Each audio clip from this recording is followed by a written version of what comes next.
फिर वही रब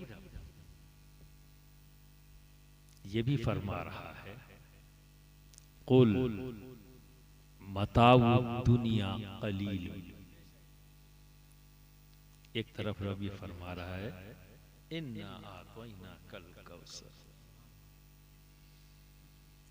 और इसमें भी खिताब किससे कर रहा है? अपने हबीब से।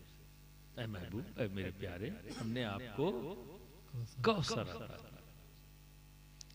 और फिर उसी महबूब से कह रहा है, अपने हबीब से कह रहा है, ऐ महबूब, ऐ मेरे प्यारे, आप कह दे।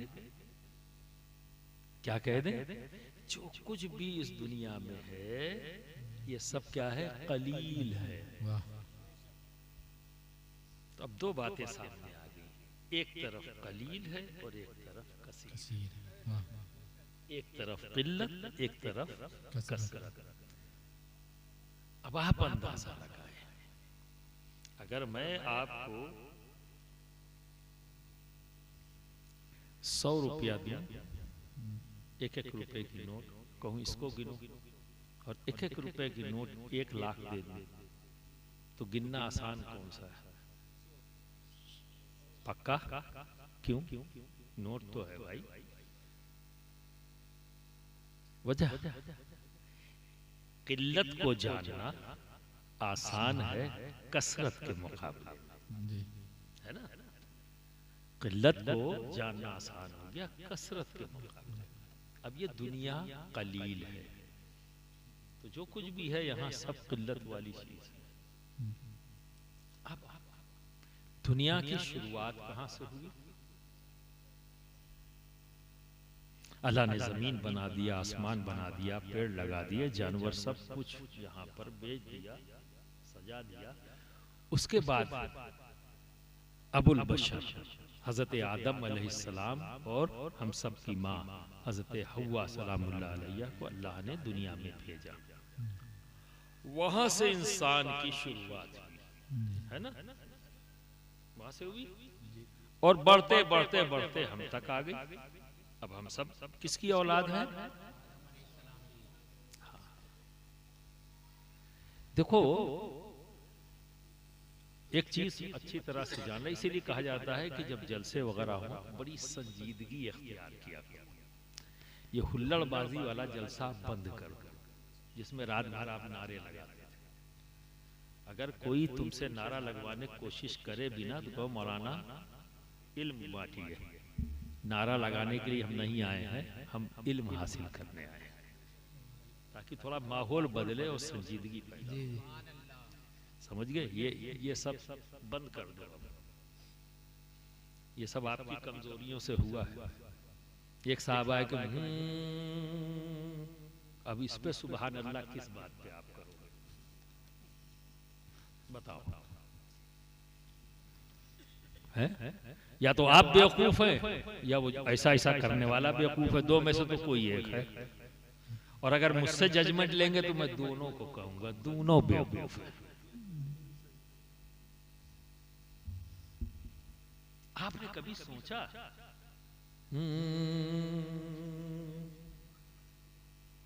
और उस पर आप सुभान अल्लाह कहते हो? इस महफिल को, अहमियत को समझो। देखो, अभी बहुत शानदार तकरीर की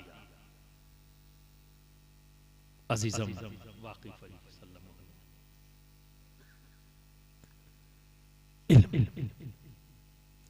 जब कोई सवाल किया जाए तो आप कहते हो कि नहीं हमको नहीं मालूम। फिर पूछा जाए क्यों नहीं मालूम? कहा हजरत मदरसे नहीं गए, स्कूल नहीं गए, पढ़ा नहीं, माँ बाप ने भेजा नहीं। बहुत आसान है इल्जाम रख देना। मुमकिन है सही भी बोल रहे हो और मुमकिन है झूठ बोल रहे हो, लेकिन जवाब अपने बचाने के लिए यही दिया ना कि हजरत हम मदरसे नहीं गए, हम स्कूल नहीं गए, इसलिए हमको नहीं मालूम। ठीक है, ये मुमकिन है आप ना गए हो, स्कूल ना गए हो, लेकिन जो आपने ये मान लिया कि इल्म हासिल करने का जरिया सिर्फ एक है, लिख कर और पढ़कर। मदरसे में पढ़ाया जाता है, स्कूल में लिखाया पढ़ाया जाता है, दोनों ना। तो आपने ये समझा कि इल्म हासिल करने का सोर्स एक ही है, तरीका एक ही है, लिख और पढ़कर। आज इस गलतफहमी को दूर कर लो। इल्म हासिल करने का सिर्फ यही फकत जरिया नहीं, लिख कर और पढ़कर।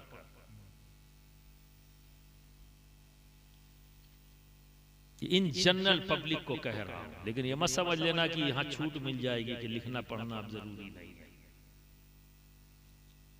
ये उन लोगों के लिए कह रहा हूं जिनको मौका नहीं मिल सका लिखने और पढ़ने का, और उम्र के अब उस हिस्से में आ गए हैं कि लिखना पढ़ना अब मुश्किल है, शर्म की वजह से और मसरूफियत की वजह से। तो उनके लिए ये बात कह रहा हूं कि वो मायूस ना हो। क्या अब हम इल्म हासिल नहीं कर सकते? हैं जरिए हासिल करने के लिए, अगर आप हासिल नहीं करना चाहते तो इल्म हासिल करने का दूसरा सोर्स क्या है? सुनकर। सुनकर भी इल्म हासिल होगा और देखकर। दो तरीके और भी हैं इल्म हासिल करने, सुनकर और देखकर।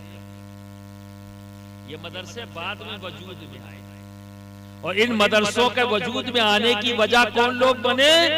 जिनके पास देखकर और सुनकर इल्म आया।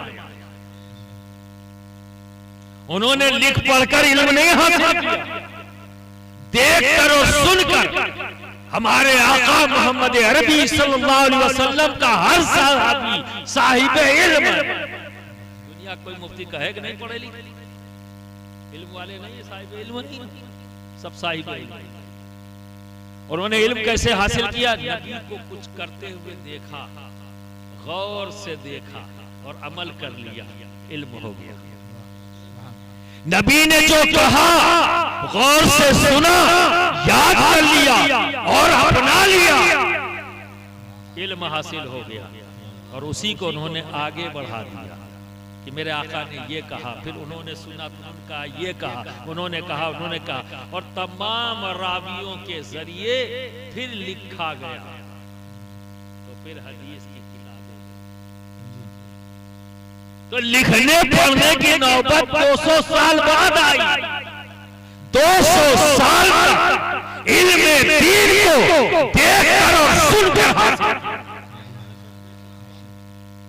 देखकर और सुनकर,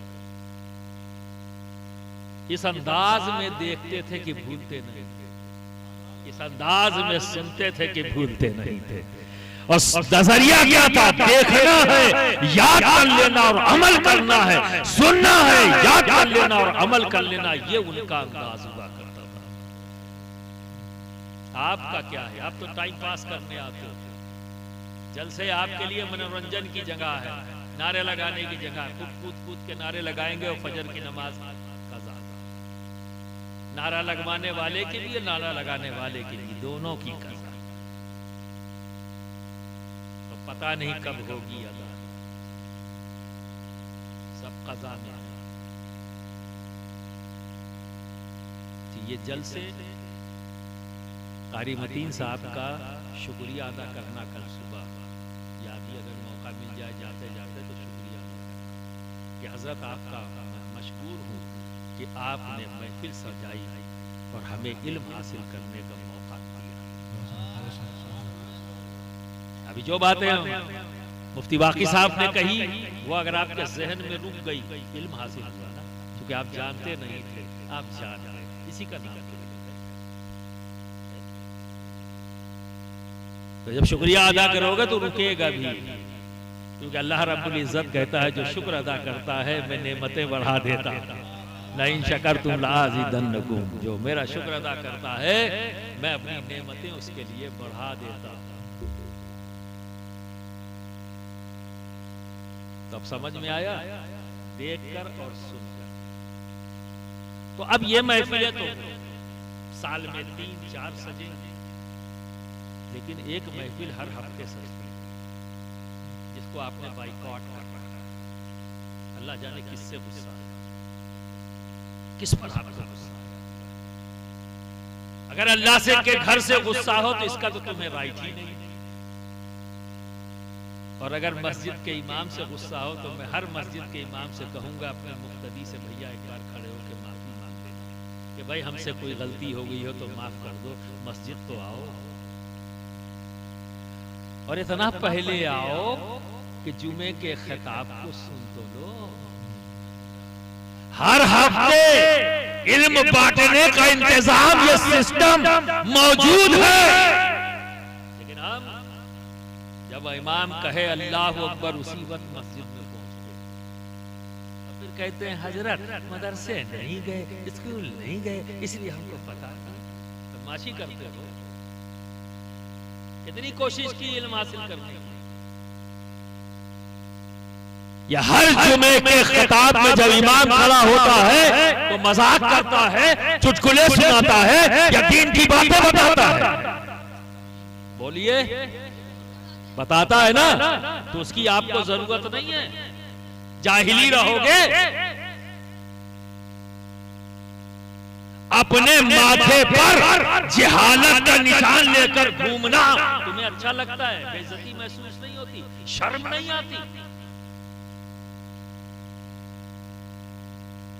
आनी चाहिए ना।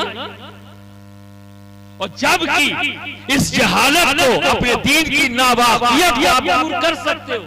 हर जुमे में अगर आप इमाम और खतीब के खिताब से पहले पहुंचकर बैठ जाइए तो थोड़ा तो 20-20 मिनट सुनोगे तो एक महीने में कितना हुआ? 80 मिनट आपने जो है क्लास ले ली। वो आपकी क्लास ले रहा, वो आपका उस्ताद है और आप सब उसके शागिर्द हो, मुक्तदी के साथ। मुक्तदी के साथ साथ शागिर्द भी हो। क्या कभी ये नजरिया बना आपका? कभी ये नजरिया बना कि जाऊंगा इल्म हासिल करूंगा, वो मुझे मिलेगा जो मुझे नहीं मालूम? सुनते सुनते सुनते सुनते बहुत कुछ ज़ख़ीरा इकट्ठा हुआ। आप देखो ना, नबी को सुन सुन कर सब साहिब इल्म हो गए, और उनका इल्म जब यके बाद दीगरे नीचे की तरफ आया तो आज मोटी मोटी किताबें बन गई, लाखों की तादाद में हदीसें हो गई। जब उनके सुनी हुई चीजों को इकट्ठा कर दिया गया तो लाखों वर्ग की किताबें हो गई, लाखों हदीस। सोचिए आप, अगर आप भी इस तरह से हर जुमे को सुनते रहें तो आपका भी इल्म इतना हो जाएगा कि जब इस तरह के महफिल सजेगी, जलसा, वहां मुकर्रिर कोई बात आपको पूछ लेगा तो मुझे नहीं लगता कि आपको शर्म आएगी, आप धड़ से जवाब देंगे और लुत्फ बढ़ जाएगा इन इजलासों में। तकरीर सुनने का मजा ही आ गया, क्योंकि बात चीजें इशारों में कहकर निकल जाने में उसका लुत्फ अलग है। तो आप समझ में आया? इल्म हासिल करने का एक तरीका सिर्फ यही नहीं है लिख कर पढ़ कर, ठीक है, सुन कर और देख कर। जैसे किसी को नमाज पढ़ने नहीं समझ में आया कैसे कैसे पढ़े, ठीक है ना, तो अपने शेख को, अपने पीर को जाके गौर से देख लिया। किसी मुफ्ती साहब को नमाज पढ़ते हुए गौर से देख लो, जैसे जैसे उन्होंने किया वैसे वैसे उसी की नकल कर लो, परफेक्ट नमाज पढ़ने वाले बन जाओ। तो देखकर भी इल्म हासिल होता है भाई, और सुन कर, ठीक है। और जो बच्चे तुम्हारे सामने, तुम्हारी नस्ल है, उसके लिए हर माँ बाप को ये कहता हूँ, अपने ऊपर लाजिम करार दो, लाजिम करार दो कि तुम्हारे बच्चे स्कूल में भी जाएंगे और मदरसे में भी जाएंगे। मदरसे इसलिए जाएं कि कुरान को पढ़ लें, स्कूल इसलिए जाएं इल्म हासिल करें। देखो ये बंटवारा हुआ है दीन और दुनिया पर, मैं नहीं मानता, मैं सबको इल्म ही मानता हूँ, और कोई भी इल्म मेरे दीन से अलग है ही नहीं। कोई भी, ये समझने और समझाने के लिए कहा गया, इसको लोगों ने सच मान लिया। समझ गए? ये समझने समझाने के लिए था कि असरी उलूम और दीनी उलूम, ये समझने के लिए कि भाई क्या कर रहे हो, हमको समझ में आ जाए बच्चा क्या कर। पर इल्म कोई ऐसा नहीं जिसका ताल्लुक मेरे रब से, जिस चीज का ताल्लुक रब से हो गया वही तो दीन है भाई।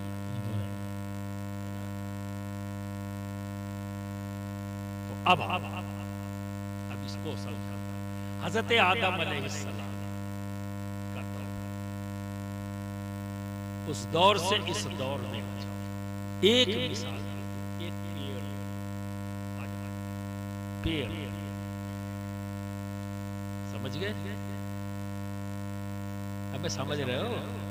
अब इधर दिमाग रखो अपना, दाएं बाएं मत देखो। कहा मैंने पहले ही कह दिया थोड़ा रूखा टॉपिक है, दाएं बाएं बगले झांकने लगोगे लेकिन मजा आएगा ऐसा नहीं है, सिर्फ सुनते जाओ, ये तो तमहीद है। पेड़, बहुत सी शाखें, एक मोटा सा तना और बहुत सी शाखें, उसमें बहुत सी पत्तियां, और किसी किसी पेड़ में फल भी आता है। हज़रत आदम अलैहिस्सलाम के दौर से लेकर यहां तक एक पेड़ को जानने में हमको बरसों, जैसे पहले पेड़ का मतलब यह था कि यह फल देगा, चुको फौरन फायदा हो रहा था, इंस्टेंट फायदा, फल आया खा लिया मजा आ गया।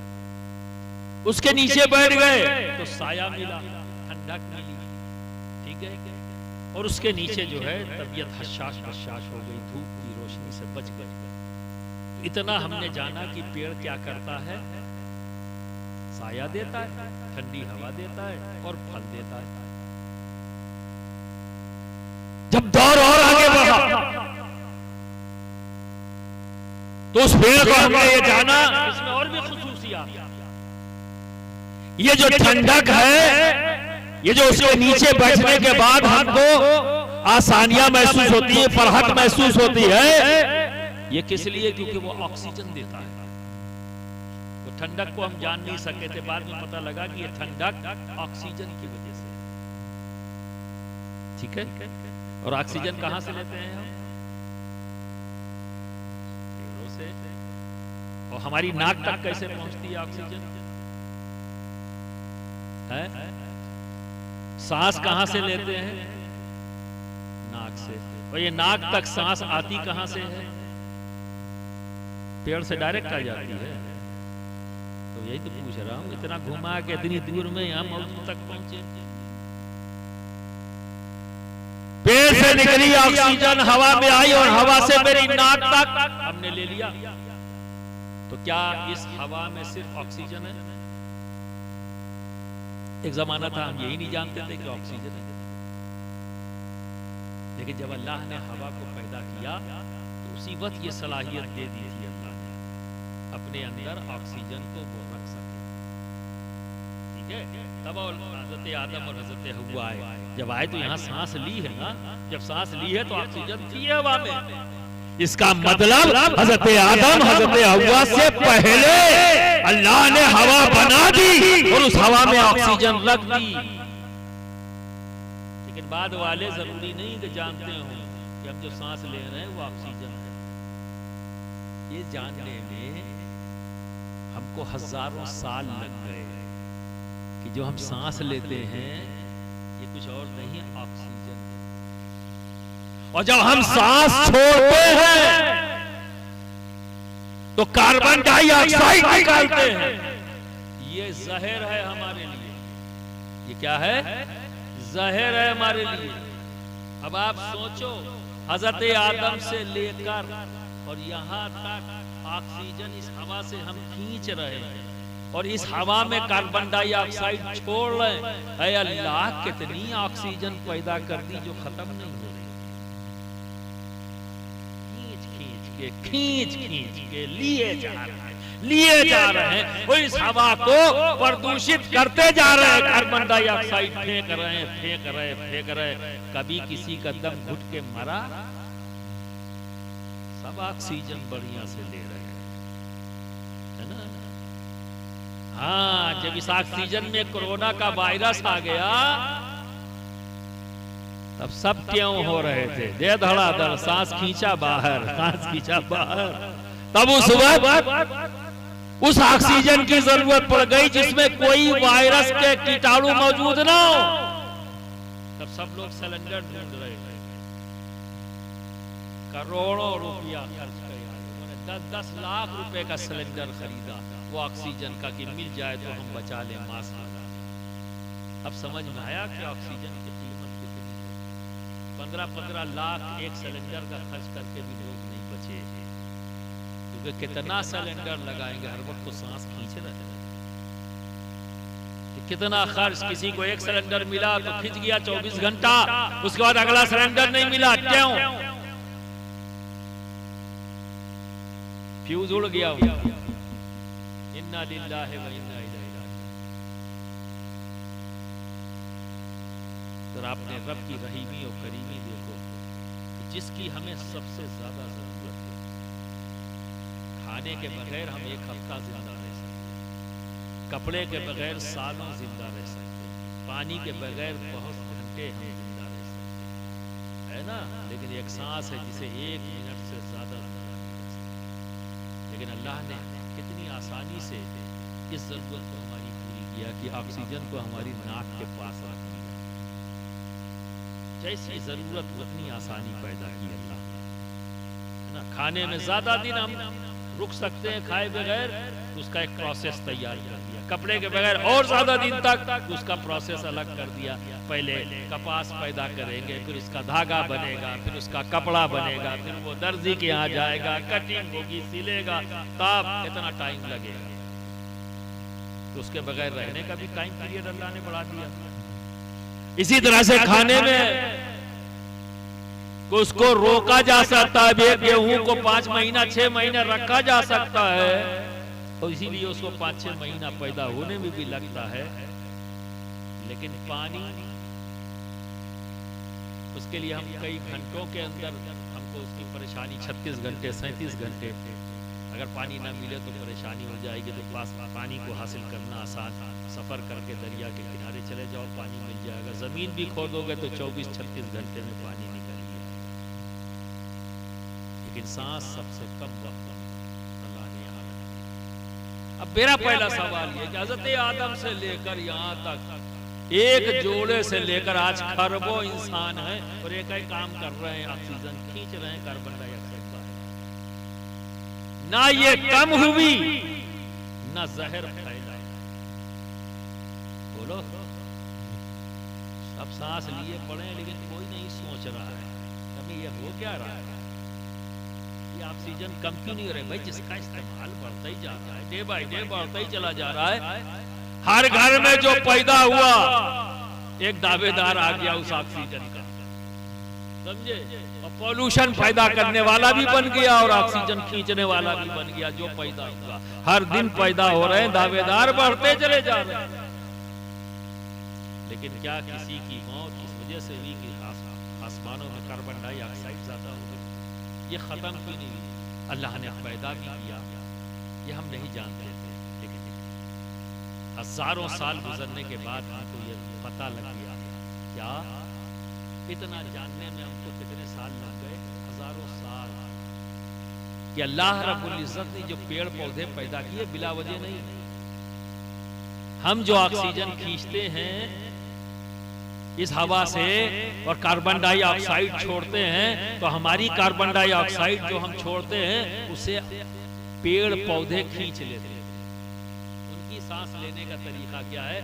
जब सांस वो लेते हैं तो हमारी छोड़ी हुई सांस को वो खींच लेते हैं और उनकी छोड़ी हुई सांस को हम खींच लेते हैं। यानी जब पेड़ छोड़ता है तो ऑक्सीजन देता है और खींचता क्या है? Carbon dioxide. तो इस हवा में कार्बन डाइऑक्साइड इसलिए नहीं बढ़ी कि हमारी तादाद से कई गुना ज्यादा तादाद पेड़ की है, कई गुना ज्यादा तादाद पेड़ की है और आप पेड़ काटते जा रहे हैं। जिस दिन हमारी तादाद से कम पेड़ हो गए तब ये यकीन रखना कि यह हवा कार्बन डाइऑक्साइड से प्रदूषित हो जाएगी और यह जहरीली हो जाएगी हवा, और आप इसी सांस लेने से मर जाएंगे। अभी चूंकि कई गुना ज्यादा है इसलिए हमारी छोड़ी हुई सांस यह हवा जो खींच लेता है पेड़ और फिर ऑक्सीजन छोड़ता है, तो इसलिए ऑक्सीजन की कमी नहीं हुई। कहने का मकसद ये है कि इतना सा एक पेड़, इसको जानने के लिए, इसकी कारकर्दगी को जानने के लिए हमको हजारों साल लग गए। कम से कम 20,000 साल में हमने ये जाना कि पेड़ कार्बन डाइऑक्साइड लेता है और ऑक्सीजन छोड़ता है।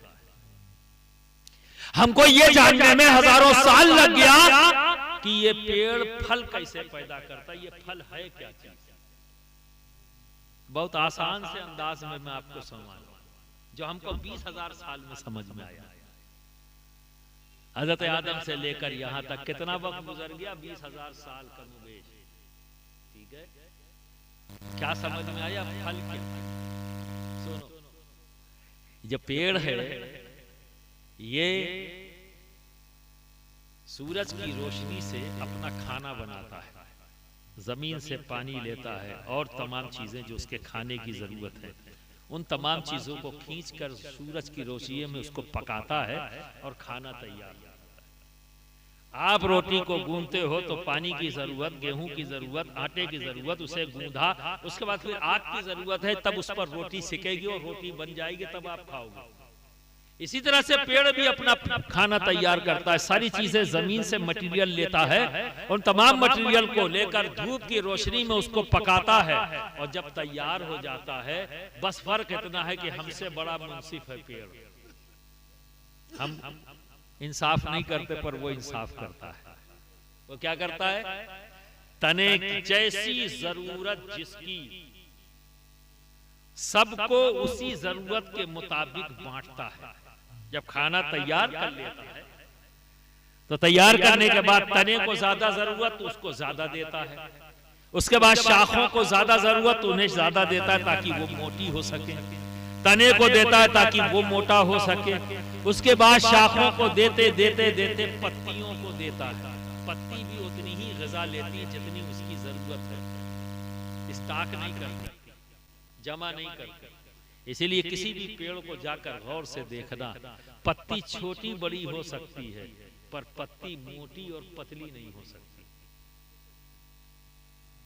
जितनी पत्ती है कोई पत्ती मोटी और पतली नहीं हो सकती, समझ गए। छोटी बड़ी इसलिए कि अपने साइज तक पहुंचने के लिए उसे एक वक्त चाहिए, फिर एक वक्त में वो सब एक जैसी हो जाती हैं, पर मोटी और पतली नहीं होती क्योंकि वो जमाखोरी नहीं करती, अपनी जरूरत के मुताबिक ले लेते। तो शाखों ने अपनी जरूरत के मुताबिक ले लिया, वो मोटे हो गए, उनको ताकत चाहिए। अब जितना खाना बनाया, जिसको जितनी जरूरत थी सब बांट दिया, अब जो बचा पेड़ के पास खाना, उसने क्या किया, वो फल बना दिया। तो ये फल है हर पेड़ का बचा हुआ खाना, जो फल की शक्ल में जाहिर हुआ, वो भी उसने अपने लिए नहीं रखा, वो भी उसने बांट दिया हर खास व आम के लिए। जो चाहे हर जरूरतमंद उसका इस्तेमाल कर ले। बस इसी जहां रुक कर सोचो, क्या हम अशरफुल मखलूकात नहीं है? बोलो, हम कौन है? हम अल्लाह की मखलूक में सबसे आला और अफजल मखलूक, पेड़ भी मखलूक, पर जरा उसका अंदाज देखो, वो जमाखोरी नहीं करता, सबकी जरूरतों को इंसाफ से पूरा करता है और जो बच जाता है सबके लिए रख देता है, सबके लिए आम कर देता है, बिना तफरीक मजहब और मिल्लत सबको खिलाता है। और हम अशरफ होकर, हम उसकी मखलूक में अशरफ है। जमाखोरी का हमें शौक, नाइंसाफी का हमें शौक, अपनी जरूरत से ज्यादा रखने का हमें शौक, और बढ़े हुए माल से 2.5% देने में नानी मरती है। 2.5% देने में नानी मरती है। कैसे अशरफ? जाओ उस पेड़ को देखो, तुमने ढेले मारे कभी उसने मना किया? तुमने डंडे मारे कभी उसने मना किया? ना उसने साया देने से मना किया, ना उसने ऑक्सीजन देने से मना किया, ना अपने बचे हुए खाने को तुम्हें देने से मना किया। सबके लिए आम कर दिया। बड़ा शौक है अपने आप को अशरफ कहने का, तो बनना पड़ेगा। और कैसे बनोगे जब तक इल्म नहीं होगा? जैसे बनोगे जब तक इल्म नहीं होगा। अब बताओ, इस पेड़ का ताल्लुक दुनिया से है या आखिरत से? बोलो है? अबे पेड़ का ताल्लुक दुनिया से है या आखिरत से? दुनिया ही से है ना। ऑक्सीजन का ताल्लुक दुनिया से है कि आखिरत से? कार्बन डाइऑक्साइड का ताल्लुक दुनिया से है या आखिरत से? और पेड़ का जो फल है इसका ताल्लुक दुनिया से है या आखिरत से है? अब जरा सोचो, इस दुनिया की एक चीज को मैंने पकड़ा, पेड़, उसके वस्फ को जानने में, उसकी कारकर्दगी को जानने में 20,000 साल लग गए, जबकि इसका ताल्लुक किल्लत से है। कुल मताउ दुनिया कलीलुन, रब फरमा रहा है भी कह दे, तो इस किल्लत को जानने में 20,000 साल लगे। और क्या क्या मौजूद है उसमें जानना बाकी है। आने वाला वक्त न जाने क्या क्या बताएगा, तो वो जानने में और कितने हजार साल लग जाएंगे। तो जब इस इल्लत को जान ना सके हम, हजारों साल गुजर गए, हम ये नहीं कह सकते कि हमने इस दुनिया को जान लिया है, तो 8 साल पढ़कर ये कैसे कह दे कि हमने नबी को जान लिया है। वाह वाह वाह, सुभान अल्लाह, वाह वाह वाह, सुभान अल्लाह, वाह वाह वाह वाह।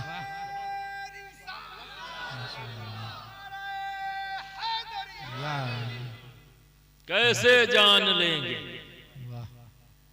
अबे इससे बड़ी जहालत और क्या होगी जो ये कहे कि मैंने नबी को जान लिया, जैसा उनका हक है। जो भी कहे पक्का वाला जाहिल समझ लेना, वो बुकिश है। वो क्या है? बुकिश है, किताबी, बुकिश, किताबी है, समझे ना। उस जहां पे भी वो माहिर नहीं हो सकता। वो ये भी नहीं कह सकता कि मैंने हर किताब पढ़ ली। हर किताब है। खुद मुख्तार अशरफ लाइब्रेरी में मैंने जाना है कि 700 तफसीर की किताब है। कुरान एक तफसीर 700। आप सोच लीजिए, अब आप अंदाजा लगाइए, 700 और आगे 100 साल 200 साल हो जाएगा तो कोई और आ जाएगा। अभी लेटेस्ट तफसीर अशरफी शेखुल इस्लाम सैयद मदनी मियां साहब ने लिखी, अभी कोई और आएगा वो भी लिखेगा, कोई और आएगा और भी लिखेगा। कहां से आ रही है? क्योंकि कुरान मिस्ल समुंदर है, इल्म का समुंदर है, और मुहाफिज के गोताखोर जो डुबकी लगाएगा एक मोती निकाल के लाएगा, डुबकी लगाएगा एक मोती निकाल कर आएगा। और मोती की कमी नहीं, लगाते रहो, जिंदगियां गुजरती जाएंगी, हजारों साल गुजरते रहेंगे, डुबकियां लगती रहेंगी, मोती निकल कर। वाह वाह वाह वाह वाह वाह। Nobody can say कि I am the last, कोई नहीं कह सकता। ये उछल कूद अननेसेसरी, यार खुद को क्यों धोखा देते? जो मिल गया उसके लिए शुक्र अदा करो। अरे यार, अल्लाह ने नबी को कौसर अता किया, फिर वही रब कह रहा है इल्म को और मांगो। इल्म को कौसर देने के बाद भी कह रहा और मांगो। ये उनके लिए नहीं है। नबी मांगेंगे तो सुन्नत अदा करेंगे हम। उम्मती कहीं टेढ़ा हो गए, हमने सब जान लिया, उसको जवाब मिल जाएगा। मांगता रहे, मांगता रहे, मांगता रहे। नबी को मांगने की जरूरत नहीं, नबी को तो ऑलरेडी कौसर अता कर दिया। ये तो उम्मती के लिए है कि उम्मती जान ले कि रब से मांगते रहना है, मांगते रहना है, मांगते रहना, ताकि हमारा मांगना भी हो जाए और नबी की सुन्नत पर अमल भी हो जाए। क्योंकि मेरा रब बड़ा रहीम और करीम है, वो तो हर रास्ते से हमें नवाजना चाहता है। वो तो नए नए रास्ते देता है नवाजने के, करम करने के, अता करने के। अब आइए, आपको इल्म की अहमियत का एहसास क्यों नहीं? उन माँ बाप को जो अपने बच्चों को 16 साल की उम्र का इंतजार करते हैं, 12 साल की उम्र का इंतजार करते हैं, जल्दी से लड़का बड़ा हो जाए, काम पे लगा दे, कमा के ला दे, करते हैं ना, फला फैक्ट्री में लगा देंगे, फला स्कूटर वाले की दुकान पे लगा देंगे। बावर्ची है तो अपने लड़के को करछुल पकड़ा दिया, कि चल बेटा लकड़ी लगाना, लकड़ी लगाने से शुरुआत होती है, उसके बाद फिर देख बनाएगा। किसी के यहाँ भेज देंगे, जाओ काम करने सीखो, काम सीखो। क्या करोगे पढ़ लिख कर? बड़ी बेशर्मी से कहा जाता है, क्या करेगा पढ़ लिख के? कभी IAS PS बन जाएगा, डॉक्टर इंजीनियर बन जाएगा। अरे किसके माथे पे लिखा है कि ये डॉक्टर इंजीनियर नहीं बनेगा? किसके माथे पर लिखा है?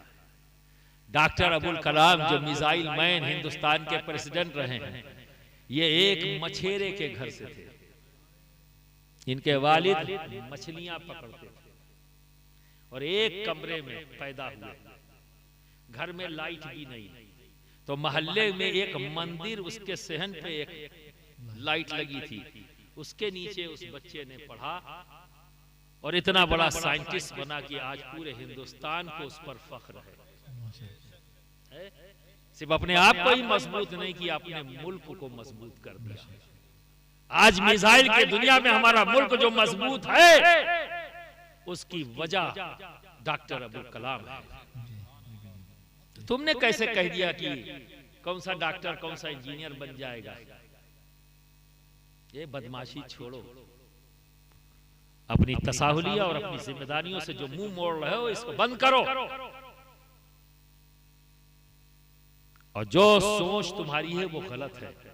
तुमने सोच लिया ना कि यार 4 पैसे कमाएगा, पढ़ने जाएगा तो 4 पैसे खर्च होंगे, यही है ना? या 4 पैसे खर्च करने के लिए है ही नहीं, खाने पीने खुद ही घर में नहीं, अब इसको पढ़ाने के ऊपर कौन खर्चा करेगा? ऐसे माँ बाप को मैं मोहब्बत करने वाला माँ बाप नहीं कहता।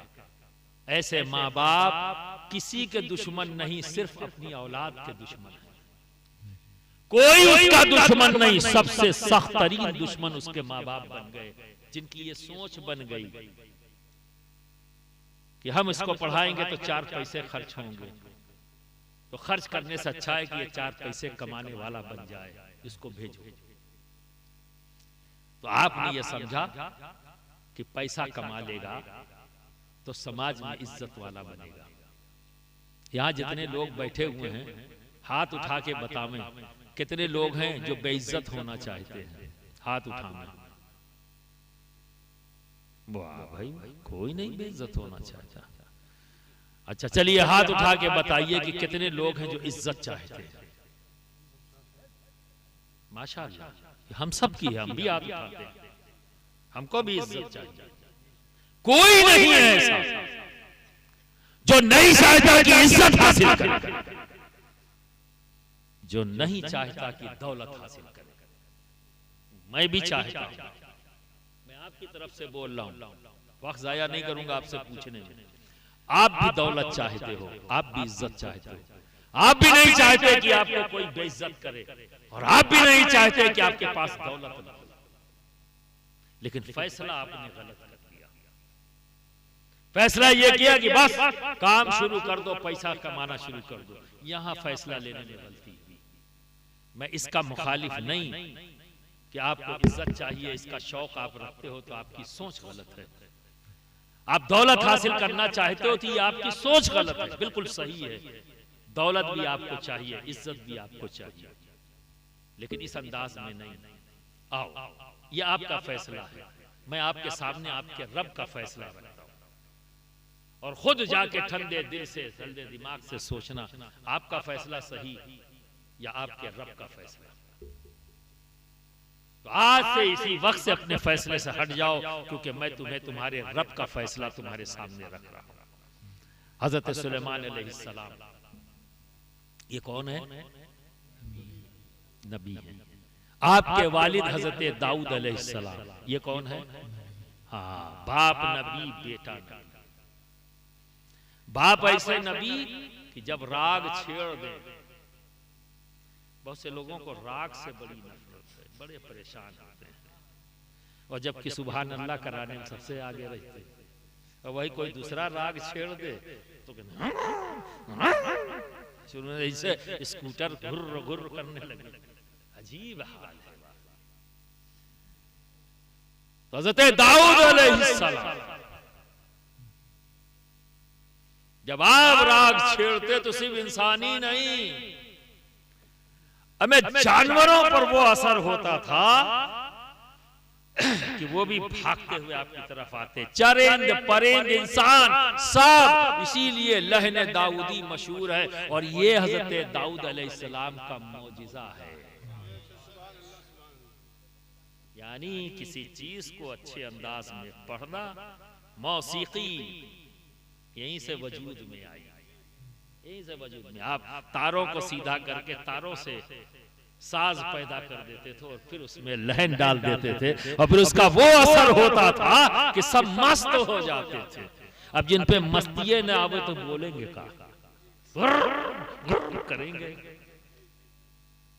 कैफ मस्ती वाले तो अलग होते, हमें कह वो मस्ती वाले तो वो है कि हज़रत मखदूम शरफुद्दीन यहिया मुनीरी जब अपने पीर मुर्शिद से रुखसत होकर दिल्ली से पटना जा रहे थे, आज के पटना उस जमाने का राजगीर, जब वहां से निकले तो जंगल में मोर बोल रहा था, मस्ती के आलम में रक्स कर रहा था और आवाज दे रहा था। उस आवाज को सुनकर हज़रत मखदूम शरफुद्दीन या मुनीरी ऐसा मस्त हुए कि जंगल में चले गए और 12 साल तक एक ही मुकाम पर इल्लल्लाह की सदा।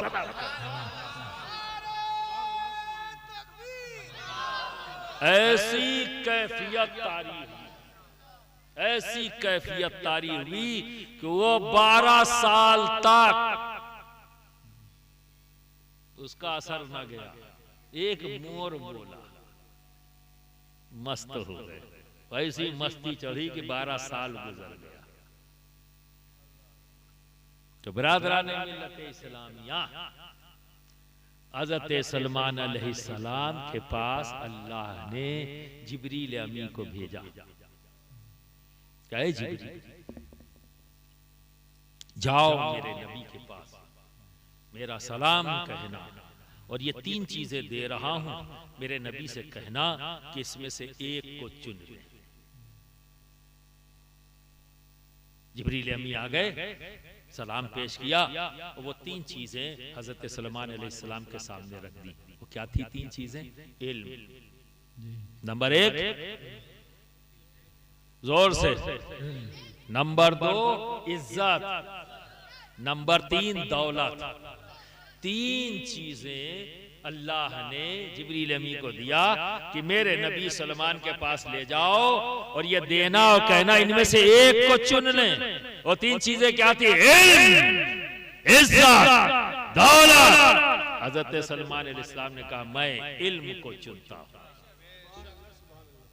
किसे चुना? इल्म को। जिब्रील अमी जिस काम से आए थे कर लिया, चले गए।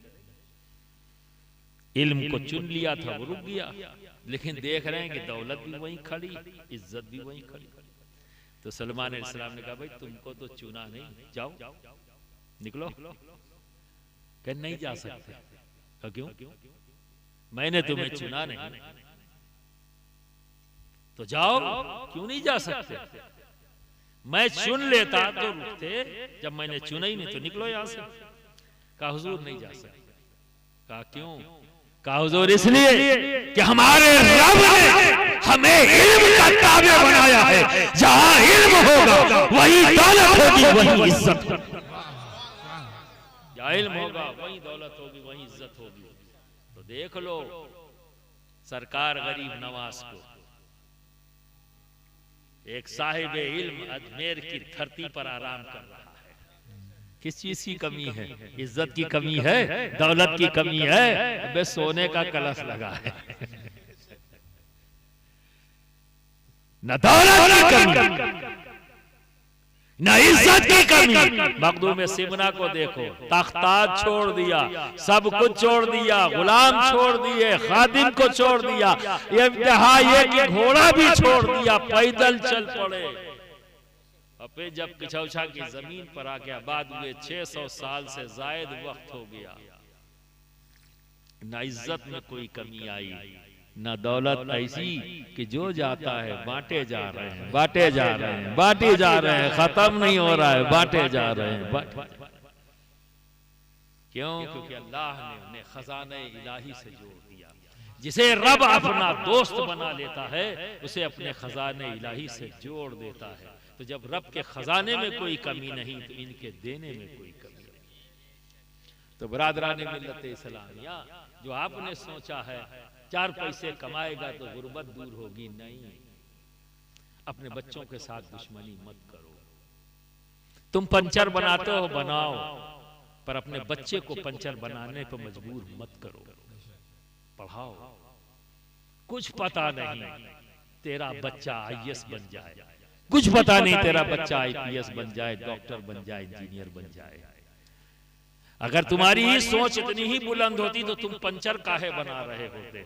तो कम से कम अपने बच्चे की सोच तो ऐसी मत बनने दो, उससे दुश्मनी मत करो। तुम्हारी औलाद है, उससे मोहब्बत करो, और मोहब्बत का तकाजा ये है कि उसे पढ़ाओ।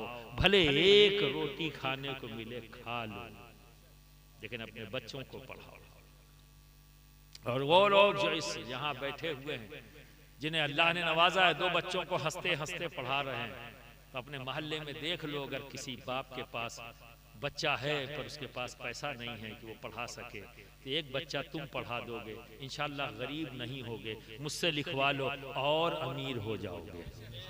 मैं तुम्हें लिख के देने के लिए तैयार हूँ। एक बच्चा ले लो पढ़ाने के लिए, मैं लिख के देने के तैयार हूँ कि तुम और अमीर हो जाओगे।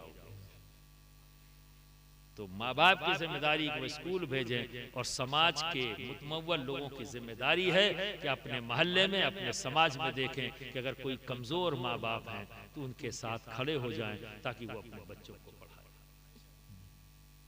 तो मैंने जैसा कहा कि इस दुनिया को जानने में हमें हजारों साल गुजर गए, अभी तक हम ना जान सके। ठीक है ना? क्योंकि अल्लाह ने खैर कसीर अपने हबीब को अता किया। तो एक मिसाल से मिसाल दे के चलता हूँ, क्योंकि ये उन्वान बड़ा तगड़ा वाला है। इसको मुझे चाहिए कि मैं ऐसी जगह चुनूं जहां पे कम से कम 4-5 दिन लगातार बोल रहा हूँ, तब एक एक करके बोलूं।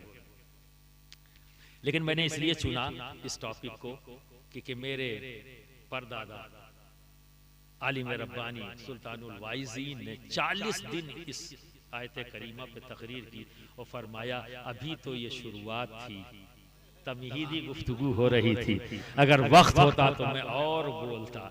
तो मैंने तबर्रुकन इसीलिए कि उनके उर्स की तकरीब है, तो कम से कम उसी आयत पर गुफ्तगू करूं जिस पर उन्होंने 40 दिन गुफ्तगू करने के बाद ये कहा था कि अभी तो तमहीद है। शायद उनका रुख मेरी तरफ हो जाए तो मैं भी ये कहने के लायक हो जाऊं, अभी तो तमहीद है, अभी तो बोलना बाकी है। तो बरादरान मिल्लत इस्लामिया, एक ही चीज आ जाओ, अल्लाह के रसूल ने फरमाया, हदीस है कि एक जमाना आएगा हरम से गाने बजाने की आवाज आएगी। पता नहीं आप लोगों ने सुना कि नहीं सुना, पर सुन। कब कहा नबी ने? 1500 साल पहले। दोस्तों, आज से 20-22 साल पहले जब मेरे समातों तक ये पहुंचा कि अल्लाह के रसूल ने ये फरमाया है, तो मैं बताता हूँ मैंने क्या सोचा। क्या हरम में लोग रेडियो लेके जाएंगे? क्योंकि उस वक्त रसाई क्या थी कि रेडियो था जिससे गाने बजाने की आवाज आती थी। दूसरा ये मैंने सोचा शायद टेप रिकॉर्डर लेके जाएंगे, उसमें कैसेट डाल के लोग गाना बजाना सुनेंगे हरम में। बड़ी हैरत हुई, क्या ऐसा बुरा वक्त आ जाएगा कि हरम में लोग टेप रिकॉर्डर लेके जाएंगे, उसमें गाने की कैसेट डालेंगे और गाना बजा के सुनेंगे हरम में?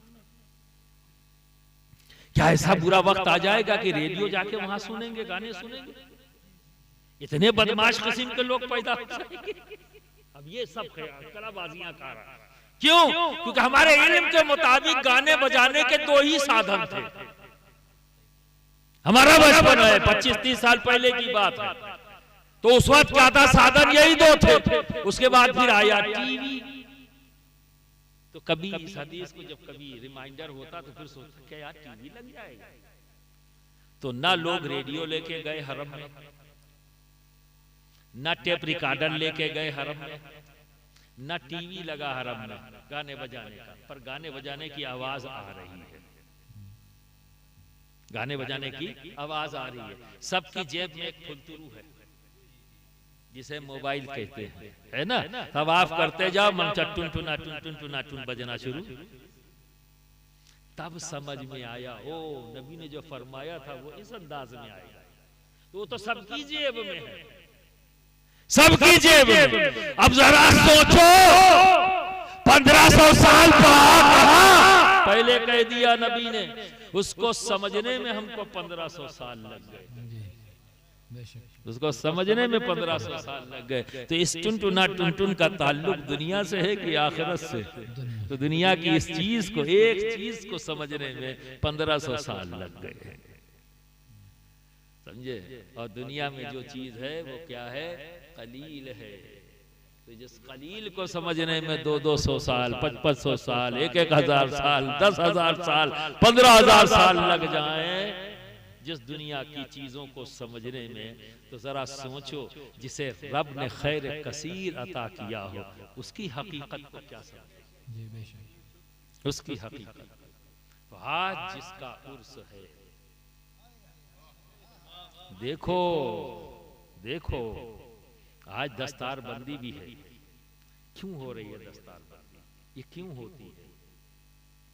दस्तारे हिफ्ज़ यानी तमाम असातिज़ा को जब ये यकीन कामिल हो जाता है कि बच्चा पूरी तरह से कुरान को उसने हिफ्ज़ कर लिया, याद कर लिया है, अब इसके कुरान पढ़ने में और इसके याद रखने में कोई कमी नहीं, ठीक है। तो ये इस बात की सनद दे दी जाती है, ऐलान कर दिया जाता है दस्तार बांधने के बाद कि ये कुरान को याद करने में और कुरान को पढ़ने में कामिल हो चुका है।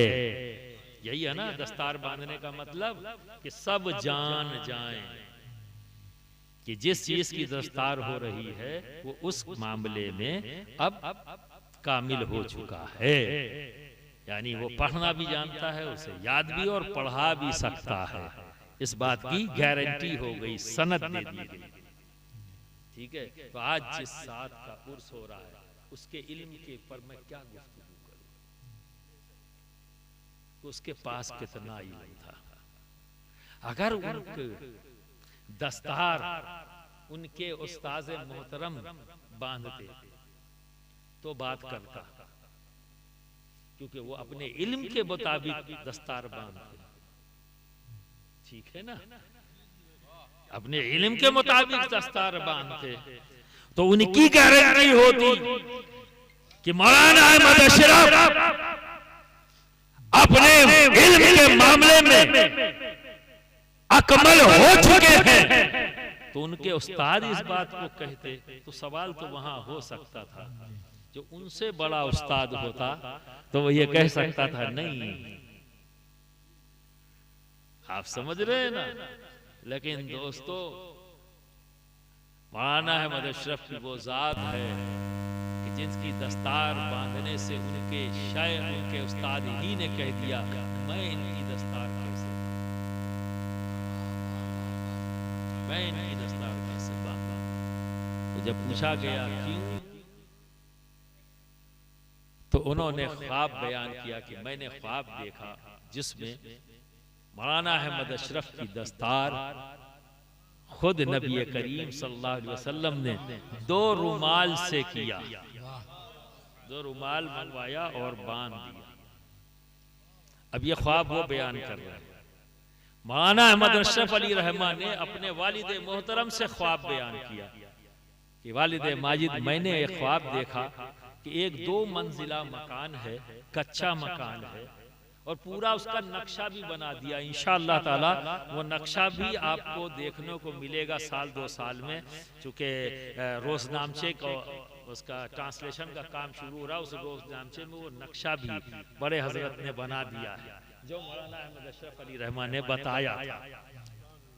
तो ऐसा घर है, तो मैं उस घर में गया तो देखा सरकार दो आलम सल्लल्लाहु अलैहि वसल्लम बैठे हुए हैं, हजरत उमर फारूक, हजरत अबू बकर सिद्दीक, हजरत उस्मान गनी बैठे हुए। हजरत उस्मान गनी एक पोटली लेकर आए और उस पोटली को जब नबी ने खोला तो उसमें से 2 रुमाल निकले।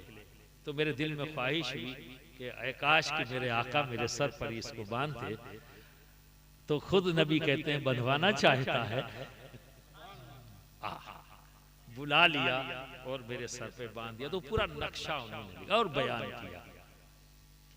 जब ये ख्वाब बयान किया तो बड़े हजरत सैयद शाह अशरफ हुसैन अली रहमतुल्लाह रिजवान ने कहा कि मैंने भी यही ख्वाब देखा।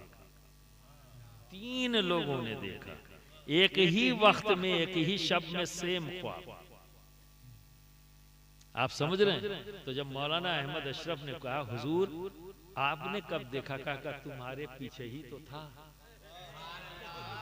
जो कुछ हो रहा था तुम्हारे पीछे ही तो खड़ा था और मैं सब कुछ देख रहा था। तो अब ये आलिम रब्बानी सुल्तानुल वाइजीन जिसकी इस दस्तार बांधी खुद नबी ने, तो अब बताओ उनके इल्म पर क्या चर्चा करें? जिसको सनद नबी दे रहे हो कि ये अकमल हो चुका, ये मुकम्मल हो चुका, तो जिसको सनद नबी दे दे फिर उसके इल्म पर कलाम कैसा? फिर उसके इल्म पर कलाम कैसा? तो बरादरान मिल्लत इस्लामिया, यही वजह है कि जब एक वक्त था कि हिंदुस्तान में अंग्रेजी जबान को पढ़ना जुर्म करार दे दिया गया और अंग्रेजी जबान जो पढ़े वो काफिर हो जाए, एक जमाना वो था। ऐसे वक्त में मौलाना अहमद अशरफ अली रहमान ने उसको जबान कहते हुए सपोर्ट किया। जबान किसी मजहब से उसका ताल्लुक नहीं होता।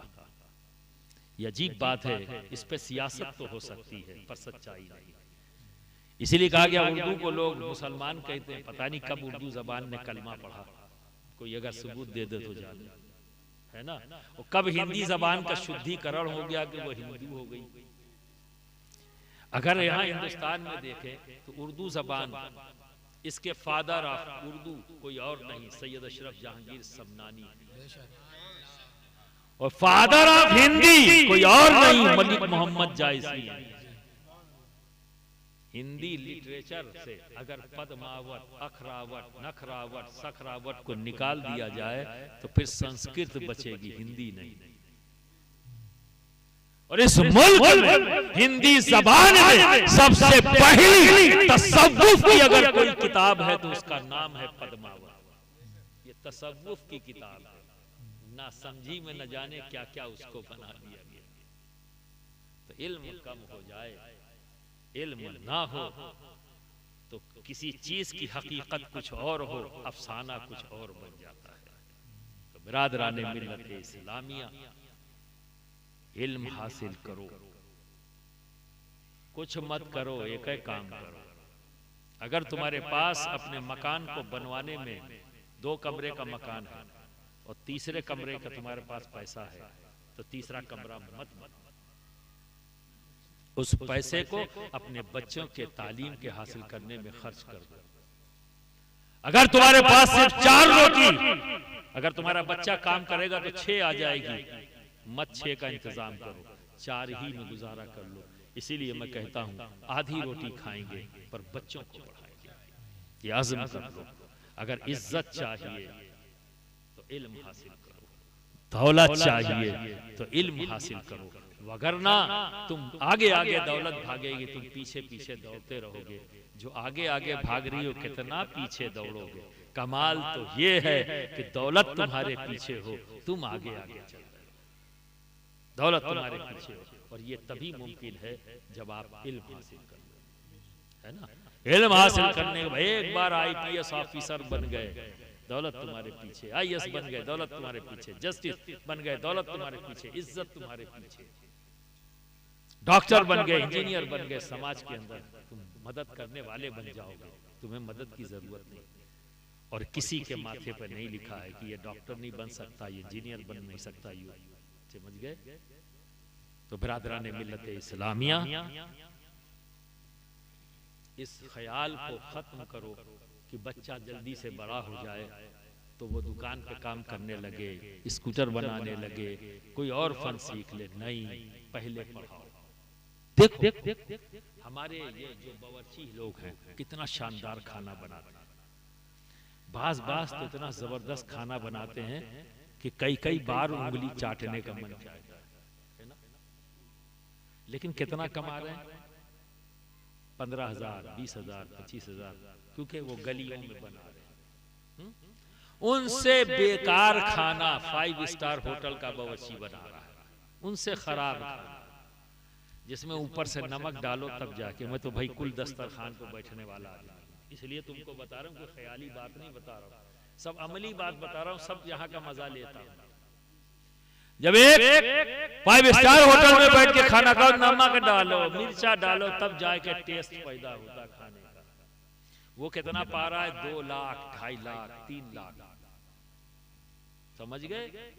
बावर्ची को मिल रहा है 2.5 लाख, 3 लाख रुपया। क्यों? मेरा बावर्ची जो खाना बना दे तो उंगली चाटने का मन चाहे, और वो जिसमें नमक डाल के खाओ, दोनों में फर्क क्या है? उसके पास एक सर्टिफिकेट नहीं है। जो 5 स्टार में बैठा हुआ है उसके पास सर्टिफिकेट है, जबान जानता है, उस माहौल के मुताबिक अपने आप को चला सकता है, बोल सकता है। मेरा बावर्ची नहीं जानता, तो वो 25,000 तक अटक गया, वो पहुंच गया 2.5 लाख, 3 लाख। एक सर्टिफिकेट हासिल करने के लिए 6 महीना अगर हम डिप्लोमा कर लें तो 6 महीने में वो मिल जाएगा, और जबान सीख लें, हो गया काम। पढ़ना पड़ेगा, पढ़ना पड़ेगा, तो लाजिम करार दे दो, समझ गए? उस नबी ने अगर किसी चीज पर फोकस किया, सबसे ज्यादा हमारे नबी ने तो तालीम के ऊपर फोकस किया, उन लोगों को सुधार दिया हमें जो किसी के कंट्रोल में नहीं आते थे। ऐसी कौम थी किसी के कंट्रोल में नहीं आती, है ना? लेकिन नबी की सोहबत में इल्म हासिल करके वो ऐसे बन गए कि आज तक और न क़यामत तक उनकी कोई मिसाल पेश कर सकेगा। फिर ऐसे बन गए, नबी की सोहबत से जो इल्म हासिल किया, तो फिर ऐसे आफ्ताब व महताब बन गए कि एक दूसरे से हम कंपेयर नहीं कर सकते, उनको दूसरों से क्या करेंगे, एक दूसरे से भी नहीं कर सकते। ये सलाहियत भी किसी के पास नहीं। अगर कोई ये करेगा तो नाइंसाफी करेगा, किसी को घटाएगा, किसी को बढ़ाएगा। तो उसके इल्म में उनकी खुसूसियात, इसीलिए तो कहा कि ये वो लोग हैं जब कसरत से जुड़ गए तो इनको समझना मुश्किल हो गया। तो सोचो उसको जिसको रब ने कौसर अता किया है उसे क्या समझोगे, उसे क्या समझोगे? एक अली समझ में ना आए, एक सिद्दीक समझ में ना आए, एक फारूक न समझ में आए, एक गनी समझ में नहीं आए, नबी को समझने की बात करते, हसनैन करीमैन समझ में ना आए, नबी को समझने की बात करते हो। ये भी बहुत बड़ी बात। गौसे आजम समझ में आ गए हैं, इमाम बाकिर समझ में आ गए, इमाम जाफर सादिक समझ में आ गए, इमाम अली नकी समझ में आ गए, इमाम अली तकी समझ में आ गए, इमाम मूसा काजिम समझ में आ गए, इमाम अली रजा समझ में आ गए, इमाम हसन अस्करी समझ में आ गए, गौसे आजम समझ में आ गए, गरीब नवाज समझ में आ गए, मखदूम सिमना समझ में आ गए। एक निगाह डाल दी, बिल्ली खबर देने लगी कि मेहमान कितने आएंगे। अबे एक निगाह डाल दी तो बिल्ली कह रही है मेहमान कितने आएंगे। उसके इल्म का आलम ये हो गया। तबे तुम इनको नहीं समझ सकते तो उसको क्या समझोगे जिसे रब ने कौसर अता किया है। इस दुनिया को जिसको रब कलील कह रहा है, उस दुनिया को समझने में अभी 20,000 साल तो लग गए हैं, और न जाने कितने हजार साल लगेंगे इसको समझने में। तो किल्लत को समझने में इतना साल लग रहे हैं, कसरत को समझने का दावा कर रहे हो। बस एक ही जवाब जो सबसे प्यारा है, सबसे प्यारा, मौला अली मुश्किल कुशा। है बयान करने मौला अली मुश्किल कुशा। घर में हजरत खातून जन्नत ने कहा कि ऐ अली, घर में अब कुछ खाने को नहीं। 2 दिन हो गए, बच्चे के चेहरे कुमला रहे, हसनैन करीमैन बच्चे हैं, अली घर में कुछ नहीं, ये चादर ले लो और इसको बाजार में फरोख्त करके कुछ जौ ले आए ताकि हम उसे आटा बनाए पीसें और बच्चों को खिलाएं। वो चादर बड़ी कीमती, खास तौर पर नबी करीम सल्लल्लाहु अलैहि वसल्लम ने बड़ी हिदायत के साथ खातून जन्नत को अता किया कि उस चादर का ताल्लुक हज़रत खदीजतुल कुबरा से था। और खदीजतुल कुबरा को नबी इतनी मोहब्बत फरमाते थे कि एक अंदाज़ा लगा लो कि सरकार दो आलम सल्लल्लाहु अलैहि वसल्लम जब कभी बकरी ज़बा करते या बकरा ज़बा करते तो उनकी सहेलियों में, हज़रत खदीजतुल कुबरा की सहेलियों में उस पोर्शन का गोश्त भेजते थे जिस पोर्शन का गोश्त उनकी सहेली पसंद करती थी।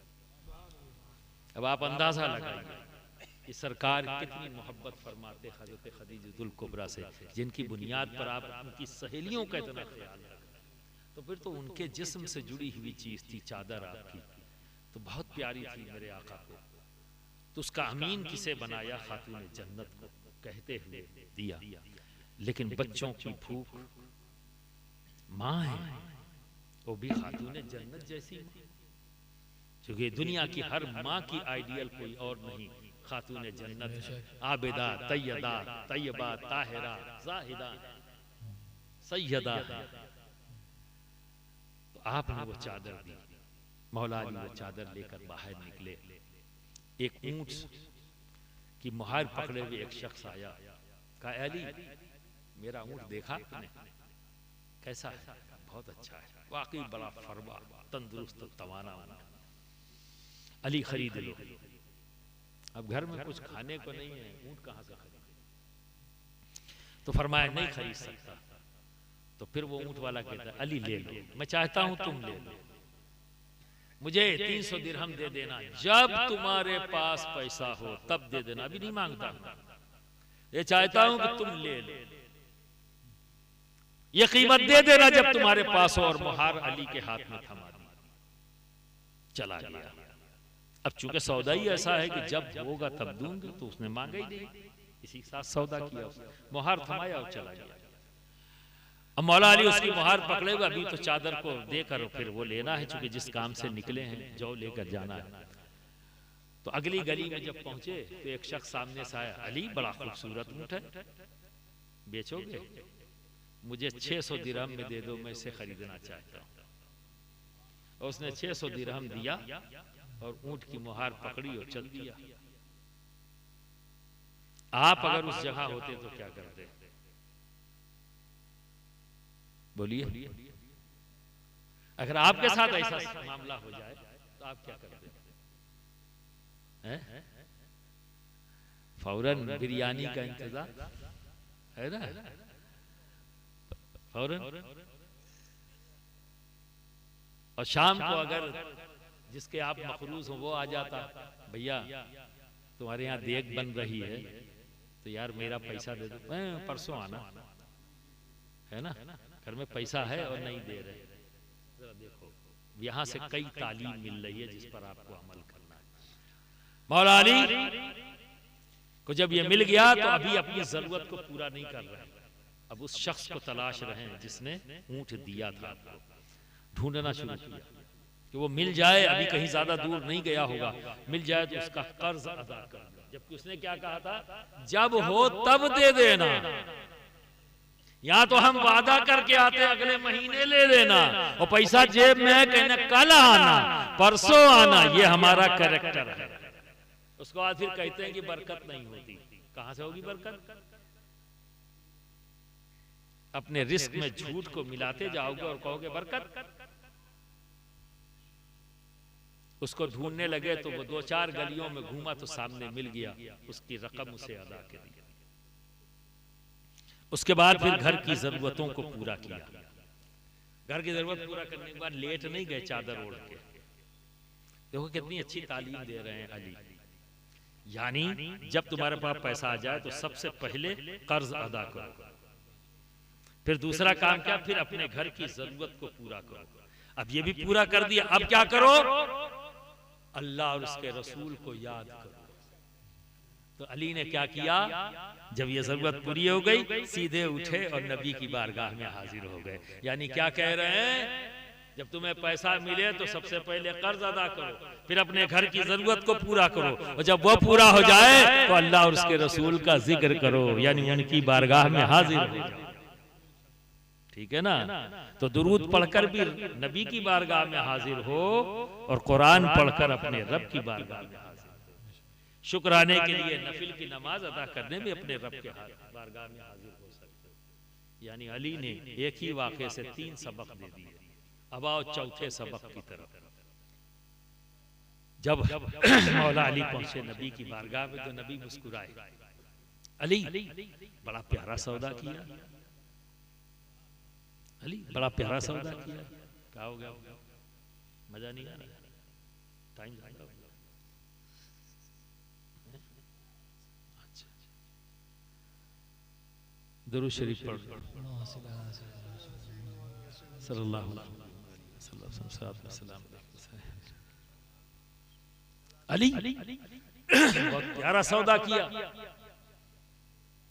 खामोश रहे। काली ये बताओ वो ऊंट बेचने वाला कौन था, तुम्हें पता है? या रसूलल्लाह, अल्लाह जाने और उसका रसूल जाने। समझे ना। तो अल्लाह जाने पर लोगों को परेशानी नहीं होती, लेकिन रसूल जाने पर परेशानी हो जाती है। ठीक है ना। तो भैया वो कहने वाला मौलवी है और ये कहने वाले अली हैं, मानोगे किसकी? बोलो। अब ये फैसला आपको करना है, मौलवी की कि अली की। तो अली ने कहा अल्लाह जाने और उसका रसूल जाने।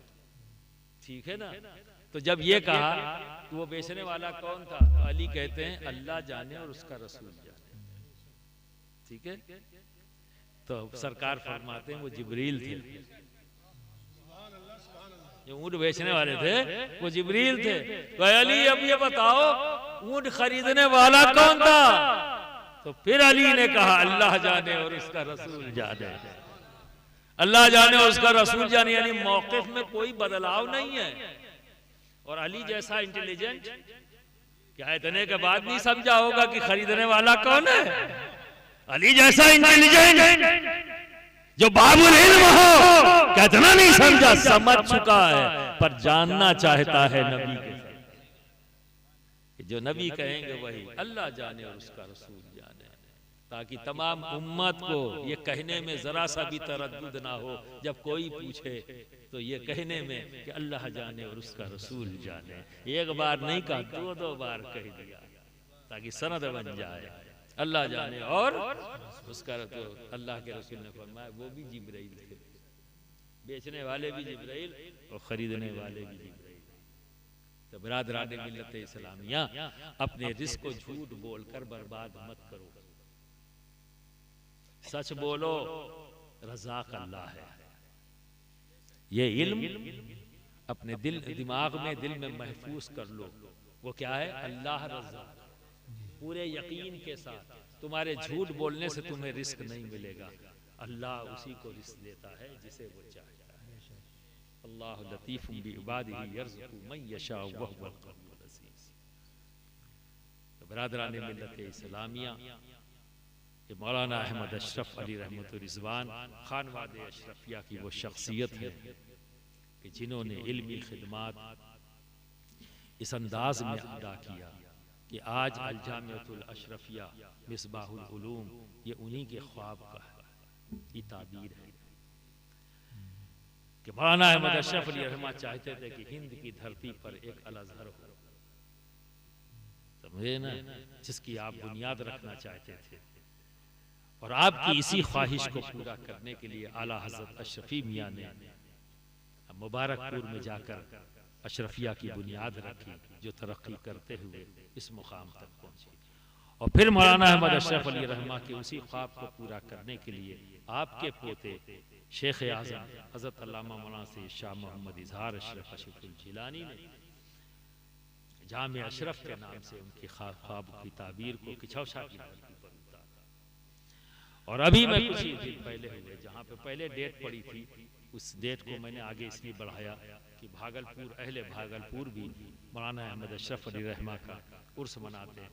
उनके उर्स मनाने के पीछे अभी जब मैं गया हूँ तो वहाँ का बच्चा बच्चा, बूढ़ा बच्चा, जवान, सब यही कहते नजर आए, हम तो जहालत के अंधेरों में गुम हो जाते, हमें दुनिया क्या, हम खुद अपने आप को न पहचानते, दुनिया क्या पहचानती।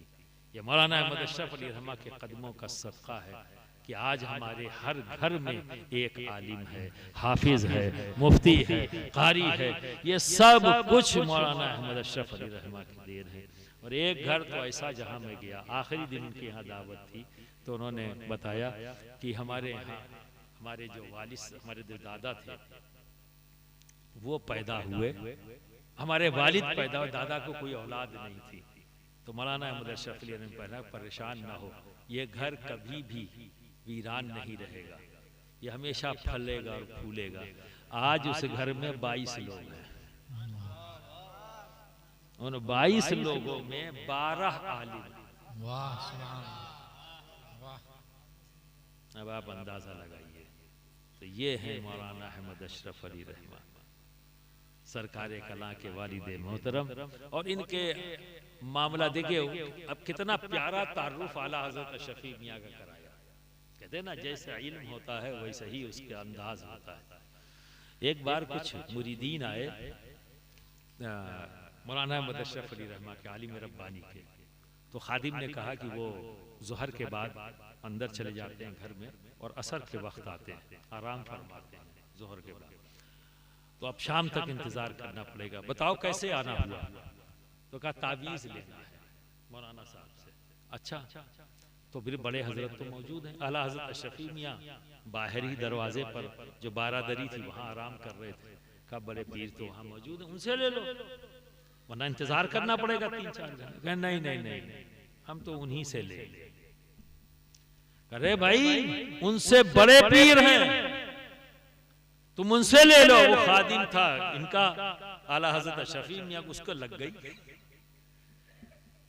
उनसे ले लो। उनका नहीं, हम तो आलिम रब्बानी से ही लेंगे, उनकी तीर की तरह तावीज़ असर करती है।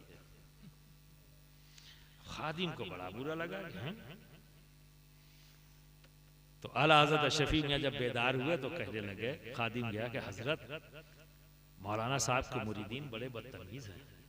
कहा क्यों, क्या हुआ बचवा? कहा हुजूर ऐसे ऐसे आए हुए। मैंने कहा आपसे लेने, कहने हम उनसे नहीं लेंगे। मौलाना साहब जो तावीज़ लिखते हैं वो तीर की तरह लगती है। असर का वक्त हो गया, मौलाना साहब भी बाहर आ गए, नमाज हो गई असर की। अब बाप बेटे दोनों बाहर आए तो आला हजरत शफी मियाँ ने मुस्कुरा कहा, हे बाबू, कौन सी तावीज़ लिखते हो तुम जो मैं नहीं लिख सकता, जो मैं नहीं लिख सकता? तो कहना हजरत ये बात तो सही है, मैं वो तावीज़ लिखता हूँ जो आप भी नहीं लिख सकते, मैं वो तावीज़ लिखता हूँ जो आप भी नहीं लिख सकते। तो आला हजरत शफी मियाँ मुस्कुरा रहे और खादिम साहब का पारा चढ़ गया।